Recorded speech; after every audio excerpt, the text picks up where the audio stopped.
Hi everyone, I'm Anna and welcome to the Reverent Wisdom of a Meme. Today's message is guard your heart from Proverbs 4:23, which states, above all else, guard your heart, for everything you do flows from it. This verse speaks to the importance of influence and overall well-being of our human heart. The heart in biblical terms refers to our emotions, thoughts, and what we carry within ourselves. So today's question is, how do thoughts affect your physical, emotions, and your health? Well, managing emotions and thoughts plays a significant role in my life and has a direct impact on my relationship with myself and with God. It also affects those around me.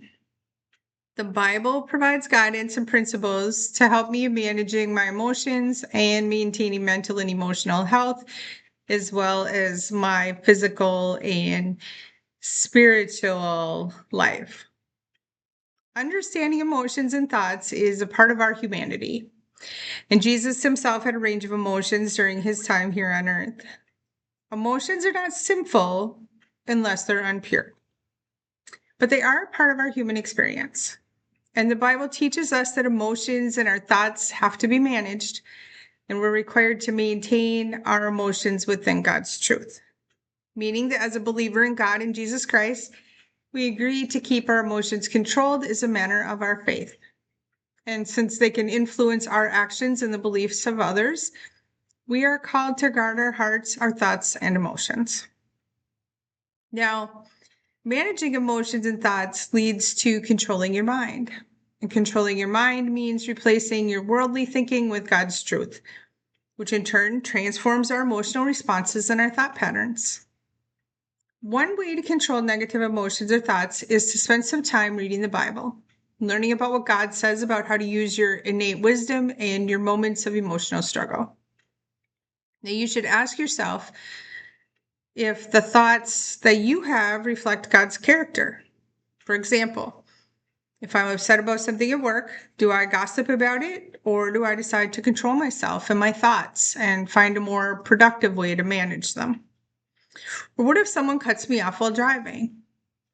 Am I going to roll down the window and scream at him? Or am I going to continue on my way and just be glad I wasn't in an accident? Do you decide to immediately forgive that person? Or do you hold on to the resentment and let it ruin your day?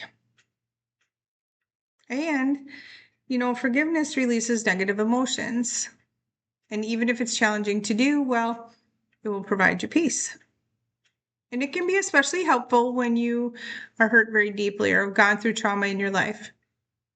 God calls on us to forgive others as he's forgiven us. And I've had to ask for forgiveness more times than I care to count. Just imagine if God chose not to forgive me. And what kind of life would I be living right now if that were true? And when you've wronged someone, be willing to apologize so they can forgive you. I've also had to do that plenty of times in my life, even as an adult, because I just simply didn't control the emotions. And being gracious when I'm at fault and recognizing that I was the problem had a significant impact on my heart and my mind, and also on the other person. It created hope, joy, and contentment, and my apology went a long way. And in my case, even saved a friendship. Managing emotions and thoughts involves surrendering them to God in prayer and being responsible for yourself as a human. Prayer provides a way to express emotions and to ask for guidance. And it's an act of trust, acknowledging that God can handle our deepest fears and concerns. By bringing our emotions and our thoughts to God, we can experience his peace and direction in our life. And mostly, we're acknowledging our unconditional love for God and his for us. Trusting him to help us to control our mind and thoughts is an act of love, not just toward ourselves, but towards others and ultimately to God. If this resonated with you, comment love and I'll direct message you the link to our Facebook page or website. Please like and share my post. And thank you for your donations to my divine mission and for helping me to keep my message alive. I'll see you next time.